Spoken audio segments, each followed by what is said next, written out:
Hello friends, Braj academy की online classes में मैं बलराम सिंह आपका एक बार फिर से स्वागत करता हूं।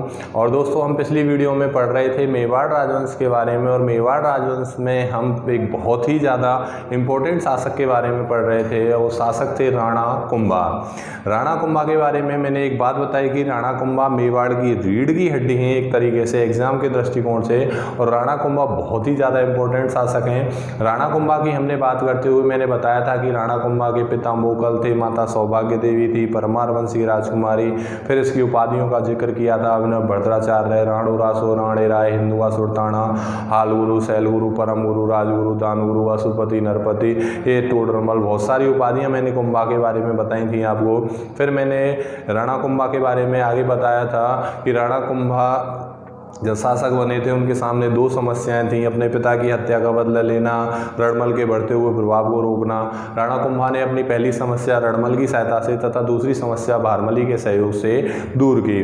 राणा कुंभा और रावजोधा के मध्य हंसाबाई की मध्यस्थता से एक संधि हुई थी, आवल वावल की संधि, जिसका केंद्र बिंदु सोजत पाली निर्धारित किया गया था। और ये जो संधि हुई थी इसका केंद्र बिंदु सोजत पाली, जो मेहंदी के लिए प्रसिद्ध है, और सुर्खलाल मेहंदी के लिए गिलोंडर राजसमंद। संधि हुई थी 1453 में। रावजोधा की एक पुत्री थी संगार देवी, जिसकी शादी कुंभा के पुत्र रायमल के साथ कर दी गई थी। ये हमने पिछली वीडियो में राणा कुंभा के बारे में पढ़ा था। और अब हम आगे इसी क्रम को आगे बढ़ाते हुए मैं आपको बता रहा था कि अब हमें पढ़ना है राणा कुंभा के सैनिक अभियान या राणा कुंभा की विजय। तो देखिए दोस्तों, हम बात कर रहे थे, बहुत ज़्यादा इम्पोर्टेंट शासक है राणा कुंभा। राणा कुंभा की बात हम कर रहे थे, पिछली वीडियो में हमने राणा कुंभा पढ़ा था। फिर आज मैं राणा कुंभा के ऊपर एक वीडियो लेकर आया हूं। और राणा कुंभा की बात करें तो देखिए दोस्तों, राणा कुंभा की अब हमें पढ़ने हैं राणा कुंभा के सैनिक अभियान। सबसे पहले हम क्या देखेंगे, राणा कुंभा के सैनिक अभियान कि राणा कुंभा ने कौन कौन से सैनिक अभियान किए थे या इनकी कौन कौन सी सैनिक विजय रही थी। तो राणा कुंभा ने सबसे पहला जो अभियान किया था वो किया था आबू विजय। कौन सी विजय? आबू विजय। राणा कुंभा का पहला अभियान था या पहली जो विजय थी वो थी आबू विजय। और आबू विजय में हमें क्या देखना है, देखिए राणा कुंभा सबसे पहले हम देखेंगे आबू पर आक्रमण के कारण। आबू पर आक्रमण के कारण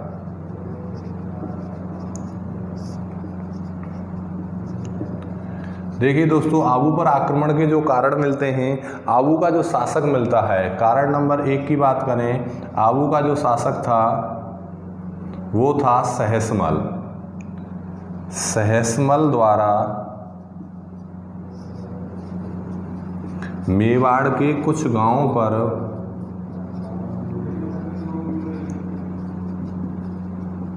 अधिकार करना। मेवाड़ के कुछ गांवों पर अधिकार करना, ये आबू पर आक्रमण का पहला कारण था। कि देखिए मेवाड़ के जो कुछ गांव थे जो सिरोही से टच होते थे, आबू वाले हिस्से से टच होते थे, उन हिस्सों पर आबू के शासक सहसमल ने अपना क्या कर लिया था, कब्जा। इसी वजह से राणा कुंभा ने सहसमल पर क्या किया था, आक्रमण किया था। कारण नंबर 2 जो मिलता है, देखिए मेवाड़ पर ज़्यादातर जो आक्रमण होते थे, मेवाड़ पर ज़्यादातर आक्रमण इसी हिस्से से होते थे, यानी कि आबू वाले हिस्से से ही होते थे। मेवाड़ पर ज़्यादातर आक्रमण आबू वाले हिस्से से ही होते थे। इस वजह से राणा कुंभा ने कौन सी रियासत पर आक्रमण किया, आबू पर आक्रमण किया, सिरोही पर आक्रमण किया। इस वजह से आक्रमण हुए हैं आबू पर। देखिए जैसे मान लीजिए ये है मेवाड़, और मेवाड़ के बगल में ये रियासत है सिरोही। ये कौन सी रियासत है? सिरोही। तो यहाँ पर सिरोही का जो शासक था, सिरोही का शासक है सहसमल। सिरोही का शासक कौन है? सहसमल। और इधर ये रियासत कौन सी है अपनी? मेवाड़। कौन सी रियासत है? मेवाड़। और मेवाड़ का शासक कौन है? कुंभा। मेवाड़ का शासक है कुंभा। अब जो ये आबू रियासत है, यहाँ पर सिरोही के शासक सहसमल ने मेवाड़ के कुछ गांवों पर क्या कर लिया था? अधिकार। यानी कि मान लीजिए जैसे ये जो हिस्सा है इस पर सहसमल ने क्या कर लिया था? अधिकार। तो मेवाड़ का जो राणा कुंभा है इसने अपना जो सेनापति बना के भेजा था वो भेजा था नाहर सिंह डोडिया को। किसे बनाकर भेजा था? नाहर सिंह डोडिया को अपना सेनापति बनाकर भेजा था और यहाँ आबू पर क्या किया था? आक्रमण। यहाँ पर याद रखना दोस्तों, आबू विजय के बाद ये आक्रमण के कारण हो गए सहसमल द्वारा मेवाड़ के कुछ गांवों पर क्या करना? अधिकार, और मेवाड़ पर ज़्यादातर आक्रमण इसी हिस्से से होते थे, इसलिए इसने अपना सेनापति नाहर सिंह डोडिया को बनाया और आबू पर क्या कर दिया? आक्रमण। आक्रमण हो गया, आबू विजय कर ली। तो यहाँ पर यानी कि आबू में विजय के बाद कुंभा ने यहाँ 2 दुर्गों का निर्माण करवाया। 2 दुर्गों का क्या करवाया? निर्माण करवाया। और याद रखना दोस्तों, ये जो आबू अभियान था ये कुंभा का प्रथम अभियान था। कुंभा का प्रथम अभियान था। कौन सा अभियान? आबू का अभियान। कुंभा ने यहाँ पर 2 दुर्गों का निर्माण करवाया। देखिए कौन कौन से दुर्गों का निर्माण करवाया? तो कुंभा ने यहाँ पर 2 दुर्ग बनवाए। एक तो अचलगढ़ दुर्ग और दूसरा बनवाया था बसंतगढ़ दुर्ग, जिसे बसंती दुर्ग के नाम से भी जाना जाता है। तो कुंभा ने आबू विजय के बाद यहाँ पर 2 दुर्गों का निर्माण करवाया। पहला था अचलगढ़ दुर्ग और दूसरा बसंतगढ़ दुर्ग या बसंती दुर्ग। तो ये कुंभा की पहली सैनिक विजय हुई है। देखिए सैनिक अभियानों के अंतर्गत पहला है आबू विजय, कुंभा का पहला अभियान था और आक्रमण के कारण जो थे सहसमल द्वारा मेवाड़ के कुछ गाँवों पर क्या कर लेना? अधिकार कर लेना। मेवाड़ पर ज़्यादातर आक्रमण आबू वाले हिस्से से ही होते थे।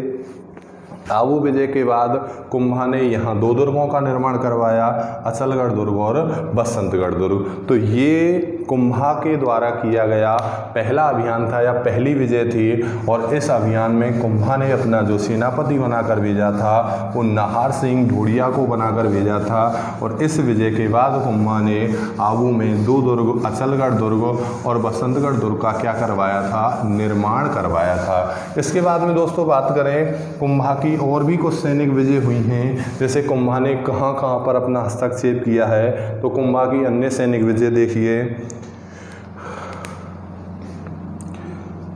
कुंभा वर्सेज नागौर रियासत, कुंभा वर्सेज गुजरात रियासत और कुंभा वर्सेज मालवा रियासत। तो देखिए कुंभा वर्सेज नागौर, कुंभा वर्सेज गुजरात और कुंभा वर्सेज मालवा।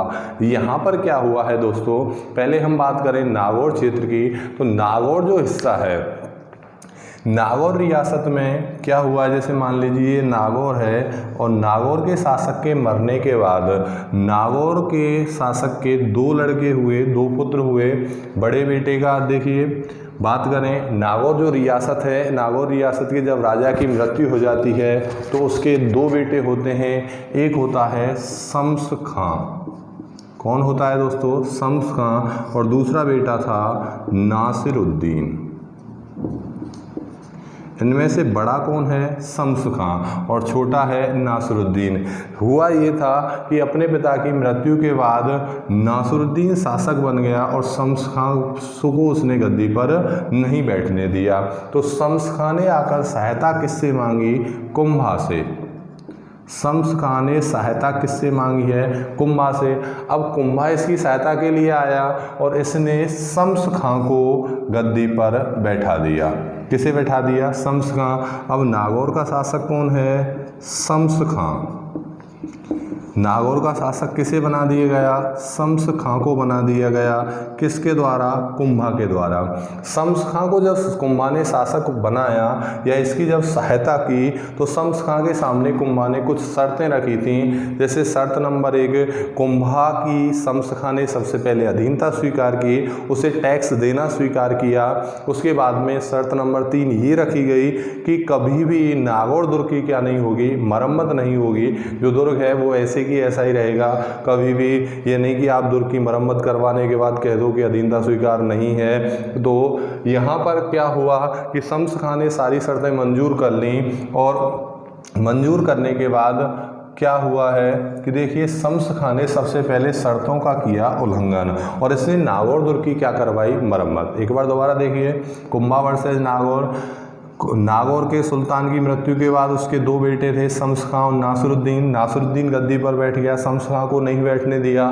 शम्स खां ने सहायता मांगी कुंभा से, कुंभा ने शम्स खां की सहायता की और नागौर का शासक किसे बनाया? शम्स खां को बनाया। इसके बाद में देखिए हुआ क्या है, शर्त रखी गई कुछ, जैसे इसने सबसे पहले कुंभा की अधीनता स्वीकार की, कुंभा को कर देना स्वीकार किया और नागौर दुर्ग की कभी मरम्मत ना करने का वचन दिया। लेकिन शम्स खां ने नागौर दुर्ग की क्या करवाई? मरम्मत करवाई। इसी वजह से कुंभा ने आक्रमण किस पर किया? शम्स खां पर। किस पर आक्रमण किया?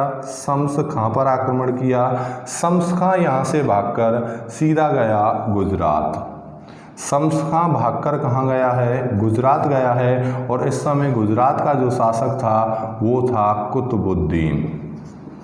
कौन था दोस्तों? कुतुबुद्दीन। गुजरात का शासक है कुतुबुद्दीन और इसकी सहायता के लिए कौन आया है? शम्स खां। यानी शम्स खां इसके पास आ गया और दोनों की संयुक्त सेना ने किस पर आक्रमण किया? दोनों की संयुक्त सेना ने आक्रमण किस पर किया? कुंभा पर। लेकिन कुंभा ने क्या किया? कुंभा ने शम्स खां की क्या कर दी? हत्या। कुंभा ने शम्स खां की क्या कर दी? हत्या कर दी और यहाँ पर दोनों की संयुक्त सेना को कुंभा ने क्या कर दिया? पराजित। देखिए शम्स खां भागकर गुजरात के शासक कुतुबुद्दीन के पास गया, उसने उससे सहायता मांगी। दोनों की संयुक्त सेना का आक्रमण कुंभा पर हुआ और कुंभा ने संयुक्त शम्स खां की क्या कर दी? हत्या। नागौर उत्तराधिकार विवाद को लेकर गुजरात और कुंभा के मध्य भी क्या हुआ?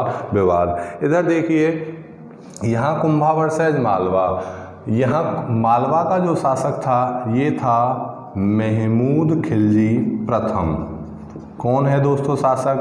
महमूद खिलजी फर्स्ट। ये नागौर का मालवा का शासक है और मालवा के शासक महमूद खिलजी और कुंभा के मध्य। मैंने दोस्तों एक चीज़ बताई थी आपको कि कुंभा के सामने जब पहली समस्या थी अपने पिता की हत्या का बदला लेना, जब कुंभा अपने पिता की हत्या का बदला लेना चाहता था तो कुंभा ने चाचा और मीरा की हत्या कर दी थी। लेकिन महपा पवार और अक्का दोनों भागकर महमूद खिलजी की शरण में आ गए थे। कुंभा ने पत्र लिखकर महमूद खिलजी को आगाह किया कि ये दोनों मेरे शत्रु हैं, मेरे पिता की इन्होंने हत्या की है, इन्हें मेरे लिए सौंप दो। लेकिन महमूद खिलजी ने सौंपने से क्या कर दिया? मना। जब महमूद खिलजी ने सौंपने से मना कर दिया तो कुंभा ने आक्रमण किया मालवा पर और दोनों के बीच में एक युद्ध हुआ। युद्ध का नाम मिलता है दोस्तों सारंगपुर का युद्ध। कौन सा युद्ध हुआ है? सारंगपुर का युद्ध। और सारंगपुर का जो युद्ध हुआ ये 1437 ईस्वी में लड़ा गया। कौन सा युद्ध हुआ है दोस्तों? सारंगपुर का युद्ध। और सारंगपुर का युद्ध कब हुआ है? 1437 ईस्वी में ये युद्ध लड़ा गया। सारंगपुर युद्ध 1437। इस युद्ध में आमने सामने कौन है? Kumbha versus Mahmud Khilji first. आमने सामने कौन है? कुंभा वर्सेज महमूद खिलजी प्रथम। देखिए दोस्तों इस युद्ध में कौन विजयी हुआ? कुंभा। किसकी हार हुई? महमूद खिलजी की। इस युद्ध के बाद कुंभा ने महमूद खिलजी को 6 माह के लिए बंदी बनाकर रखा। यानी कुंभा ने 6 माह तक बंदी बनाकर किसे रखा था? महमूद खिलजी को बंदी बनाकर रखा था। बाद में कुंभा ने महमूद खिलजी को स्वतंत्र कर दिया। ये कुंभा की एक उदारता का कार्य है। कि कुंभा ने अपने शत्रु को 6 माह बंदी बनाने के बाद स्वतंत्र कर दिया। तो युद्ध हुआ है सारंगपुर का 1437 ईस्वी में कुंभा वर्सेज महमूद खिलजी फर्स्ट के मध्य, और कुंभा ने महमूद खिलजी को 6 माह क्या रखा था, बंदी बनाकर रखा था। इसके बाद देखिए दोस्तों, इसी विजय के उपलक्ष्य में यानी सारंगपुर युद्ध में विजय के उपलक्ष्य में कुंभा ने एक स्तंभ बनवाया था, विजय स्तंभ। कौन सा स्तंभ? विजय स्तंभ बनवाया था। किसने बनवाया था? राणा कुंभा ने। अब देखिए दोस्तों, यहाँ पर कुछ समय के बाद यानी कि जब कुतुबुद्दीन और महमूद खिलजी दोनों कुंभा ने पराजित कर दिए, दोनों को एक चीज़ का आभास हो गया कि हम दोनों अलग अलग रूप से कुंभा को पराजित नहीं कर सकते। तो कुतुबुद्दीन और महमूद खिलजी के मध्य एक संधि हुई और संधि का नाम है चंपानेर की संधि। कौन सी संधि हुई है दोस्तों? चंपानेर की संधि। इसे ही हम कह सकते हैं चंपानेर का अहदनामा। चंपानेर की संधि या चंपानेर का अहदनामा, और चंपानेर की संधि या चंपानेर का अहदनामा जो हुआ है, ये हुआ है 1456 ईस्वी में। कब हुआ है दोस्तों? 1456 ईस्वी में। ये संधि किस किस के बीच में हुई है?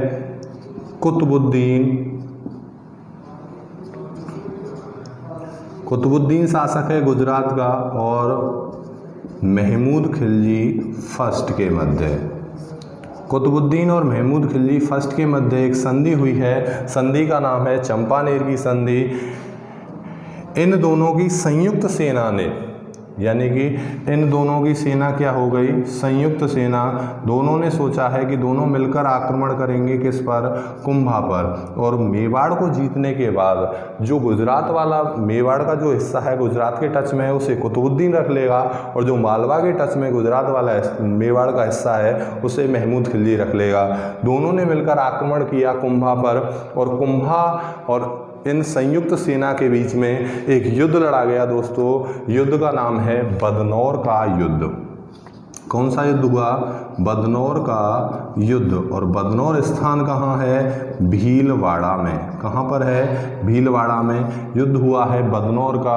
और बदनौर का जो युद्ध लड़ा गया, ये युद्ध लड़ा गया है 1457 ईस्वी में। कब लड़ा गया? 1457 ईस्वी में युद्ध हुआ है बदनौर का युद्ध। और इस युद्ध में आमने सामने हैं कुंभा वर्सेज संयुक्त सेना। कुंभा वर्सेस संयुक्त सेना के मध्य एक युद्ध लड़ा गया, युद्ध का नाम है बदनौर का युद्ध। ये संयुक्त सेना यही है, यानी कुतुबुद्दीन प्लस महमूद खिलजी फर्स्ट की सेना संयुक्त सेना है, और इन्होंने मिलकर किस पर आक्रमण किया है? कुंभा पर क्या किया? आक्रमण। इस युद्ध में कुंभा की क्या हुई है? जीत। यानी जीत किसकी हुई? कुंभा की। और हार किसकी हुई है? संयुक्त सेना की। दोनों के मंसूबों पर पानी फेर दिया कुंभा ने, और दोनों को पराजित कर दिया है किसने? कुंभा ने। तो ये युद्ध हुआ है कौन सा? बदनौर का युद्ध। बदनौर का युद्ध कब हुआ है? 1457 ईस्वी में। कहाँ पर पड़ता है? भीलवाड़ा में हुआ है। इस युद्ध में किसकी जीत हुई है? कुंभा की। और किसकी हार हुई है? संयुक्त सेना की क्या हुई है? हार। एक बार दोबारा से देखिए दोस्तों, Kumbha versus Nagaur, Kumbha versus Gujarat, Kumbha versus Malwa, तीनों लगभग एक दूसरे से जुड़े हुए हैं, इसलिए मैंने एक साथ इनको पढ़ाया है। देखिए, नागौर के शासक की मृत्यु के बाद उसके 2 पुत्र थे, शम्स खां और नासिरुद्दीन। इसमें से नासिरुद्दीन शासक बना।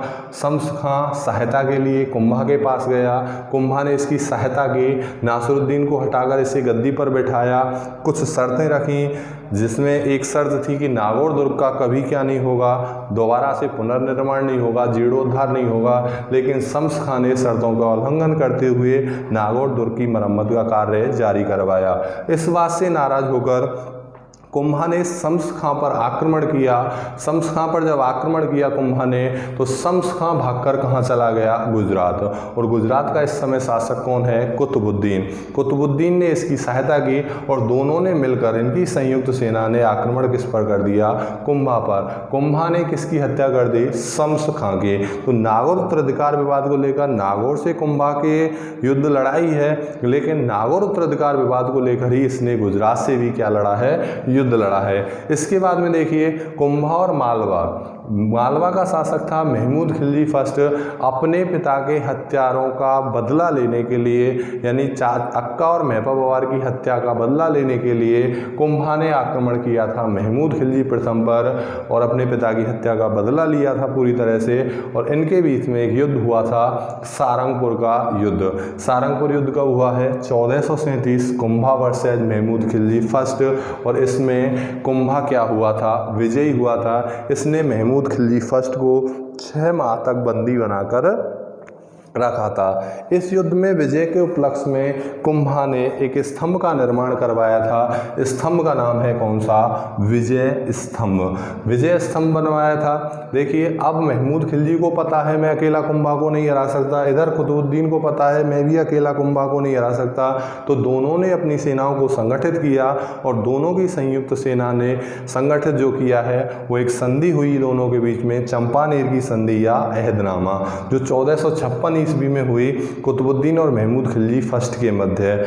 दोनों की संयुक्त सेना ने मिलकर आक्रमण किया कुंभा पर और इनके बीच में एक युद्ध हुआ, बदनौर का युद्ध, जो कहाँ है? भीलवाड़ा। कब हुआ? 1457 ईस्वी में कुंभा वर्सेस संयुक्त सेना। इस युद्ध में कुंभा की जीत हुई और संयुक्त सेना की क्या हुई? हार। याद रखना दोस्तों, इसी युद्ध में विजय के उपलक्ष्य में कुंभा ने एक मंदिर बनवाया था, कुशाल माता का मंदिर, जो बदनौर भीलवाड़ा में स्थित है। कुशाल माता का मंदिर इसी युद्ध में विजय के उपलक्ष्य में बनवाया था। तो ये थे कुंभा के सैनिक अभियान। सैनिक अभियानों में हमने सबसे पहले पढ़ा आबू का अभियान, आबू विजय। आबू का शासक था सैसमल। सैसमल ने मेवाड़ के कुछ गांवों पर अधिकार कर लिया था। इस वजह से इसने नाहर सिंह डोडिया को भेजा और आबू को जीतने के बाद वहाँ पर 2 दुर्ग, कौन कौन से?